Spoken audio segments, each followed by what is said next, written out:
یہ South Africa سے ایک بہن ہیں اور یہ انہوں نے ایک ویڈیو دی ہے اور کہا ہے کیا نعت شریف سننا اور کہہ سکتے ہیں، پڑھ سکتے ہیں؟ میں نے پہلے سنا تھا کہ بدعت ہو جائے گی، ویسے مجھے بہت پسند ہے یہ نعت۔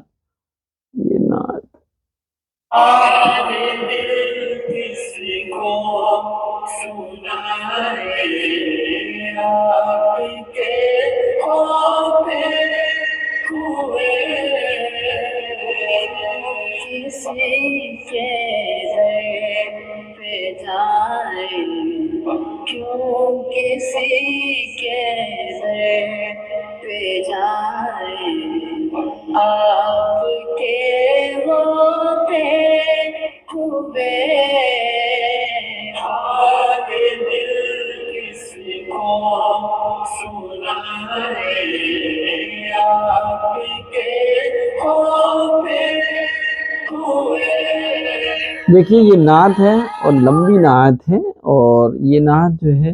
مولانا الطاف حالی ہیں، ان کی نعت ہے، اور اس کا حال دل کس کو سنائیں آپ، یعنی پیارے آقا حضرت محمد صلی اللہ علیہ وسلم کے ہوتے ہوئے کیوں کسی کے در پہ جائیں آپ کے ہوتے ہوئے، میں غلام مصطفیٰ ہوں یہ میری پہچان ہے، غم مجھے کیوں کر ستائیں آپ کے ہوتے ہوئے، شان محبوبی دکھائی جائے گی محشر کے دن، کون دیکھے گا خطائیں آپ کے ہوتے ہوئے، زلف محبوب خدا لہرائے گی محشر کے دن، خوب یہ کس کی گھٹائیں آپ کے ہوتے ہوئے، میں یہ کیسے مان جاؤں شام کے بازار میں چھین لے کوئی ردائیں آپ کے ہوتے ہوئے، اپنا جینا اپنا مرنا اب اسی کی چوکھٹ پہ، ہم کہاں سرکار جائیں آپ کے ہوتے ہوئے، کہہ رہا ہے آپ کا رب انت فیہم آپ سے، میں انہیں دوں کیوں سزائیں آپ کے ہوتے ہوئے۔ یہ بہرحال یہ ایک نعت ہے۔ اب یہ پوچھا جا رہا ہے کہ یہ نعت صحیح ہے یا نہیں، تو آپ کو سب سے پہلے تمہیدی بات پر یہ سمجھنا ہے کہ گانے کے طرز پر نعت پڑھنا یا گانے کے طرز پر نعت کو سننا منع ہے۔ اس سے مراد کیا ہے؟ اس سے مراد یہ نہیں کہ عربی الفاظ یا عربی اور اردو کے اشعار یا نعت پڑھنا منع ہے، بلکہ مطلب یہ کہ جان بوجھ کر اپنے ارادے اور اختیار سے کسی فیمس سنگر اور معروف سانگ اور فیمس سانگ کے ہم وزن، بالکل ایک وزن پر اسی آواز کے اتار اور چڑھاؤ کے ساتھ حمدیہ اور نعتیہ اشعار بنا کر گانے کی طرز پر پڑھنا، جس سے عام لوگوں کا ذہن فوراً اسی گانے کی طرف چلا جائے، یا لہجے میں جو موسیقی کا قاعدوں کی رعایت کرتے ہوئے اتار چڑھاؤ کے ساتھ اشعار پڑھنا حمد و نعت کی بے ادبی ہے اور اس کی شان کے خلاف ہے۔ اور چونکہ ایسا کرنے میں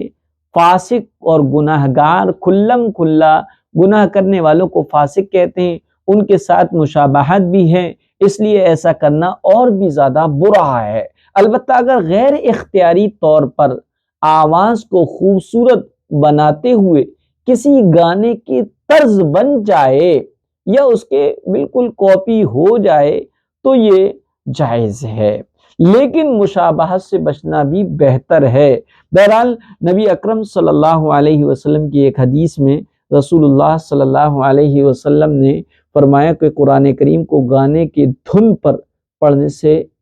منع فرمایا اور ایسا کرنے والوں کی برائی اور مذمت فرمائی۔ اس حدیث سے یہ رہنمائی ملتی ہے کہ نعت جو کہ ایک عبادت ہے، گانے کے انداز پر نہیں پڑھنا چاہیے۔ البتہ حمد اور نعت کے اشعار پڑھنے میں خوش آوازی اور اچھی آواز پیدا کرنے کے لیے آواز میں مناسب اتار اور چڑھاؤ، ترنم، آواز کو باریک کرنا اور لہرانا وغیرہ یہ شرعاً جائز چیزیں ہیں، ان میں کچھ حرج نہیں۔ صحابہ اکرام نے جو عربی اشعار پڑھے ہیں وہ گانے کے طرز پر نہیں پڑھے، ان حضرات سے اس چیز کا گمان بھی نہیں ہے۔ ہو سکتا ہے وہ حضرات اپنی طبعی اور فطری انداز اور طرز پر اشعار، نعتیہ کلام پڑھا کرتے تھے، ترنم سے پڑھنا بھی ثابت ہے، لہذا ان صحابہ اکرام کے عربی اشعار کو موسیقی کی شکل اور اس کی کاپی بتانا یہ بالکل غلط ہے۔ اور رہی بات اس نعت کے میں جملوں کے اور مضامین کے کہ اس میں کوئی مضمون ایسا تو نہیں ہے جو غلط ہو اور جو شرکیہ ہو، تو یاد رکھیے گا اس میں کوئی مضمون ایسا نہیں ہے جو شرکیہ ہو، بس اس میں کبھی کبھی خیال یہ آتا ہے حال دل کس کو سنائیں آپ کے ہوتے ہوئے، کیوں کسی کے در پہ جائیں آپ کے ہوتے ہوئے، در پہ جانے کا مطلب اپنے حال دل بیان کرنے کے لیے، کیونکہ اللہ کے رسول صلی اللہ علیہ وسلم سنتے ہی قبر پہ روضے مبارک پر جو بھی امتی آپ سے شفاعت کا سوال کرتا ہے، آپ کے حضور میں درود، ہدیہ درود و سلام پیش کرتا ہے، تو آپ اس کو سنتے ہیں اور جواب بھی دیتے ہیں۔ لہذا شاعری کرا حال دل کس کو سنائیں آپ کے ہوتے ہو، کیوں کسی کے در پہ جائیں آپ کے ہوتے ہوئے، اللہ کے رسول سے کو سامنے رکھیں گے پریشانی۔ میں غلام مصطفیٰ ہوں، یہ میری پہچان ہے، ہماری پہچان بھی ہے، غم مجھے کیوں کر ستائیں آپ کے ہوتے ہوئے، یہ یقیناً صحیح ہے۔ یہ بھی شان محبوب دکھائی جائے گی محشر کے دن، کون دیکھے گا خطائیں آپ کے ہوتے ہوئے۔ اللہ کے رسول صلی اللہ علیہ وسلم نے فرمایا میری امت سے بہت درگزر کا معاملہ فرمایا جائے گا، اور اللہ کے رسول ایک دعا پڑھتے تھے، اللہم انی یا حاسبنی حسابا یسیرا، اے اللہ میرا آسان حساب فرما۔ تو اما عائشہ نے فرمایا اللہ کے رسول آپ کا بھی حساب ہوگا کہ ہاں، جس کا بھی حساب ہو گیا وہ بچ نہیں پائے گا۔ تو پھر اللہ کے رسول سے اما عائشہ نے پوچھا پھر آپ یہ دعا کیوں مانگتے ہیں؟ فرمایا عائشہ آسان حساب کا مطلب یہ کہ اللہ تعالیٰ یوں کہے گا ٹھیک ہے چلو چلو چلو، بالکل سرسری انداز میں میری امت کا حساب و کتاب لیا جائے گا، لیکن اللہ جب کسی بندے کا گہری نظر سے اور گہرائی کے ساتھ حساب و کتاب لے لے گا تو پھر اس کو کوئی نہیں بچا سکتا دوزخ میں جانے سے۔ لہذا یہ جو ہے اس میں کوئی مضمون ایسے نہیں ہے جو شرکیہ ہوں، اس لیے جائز ہے، اس کو سنا جا سکتا ہے۔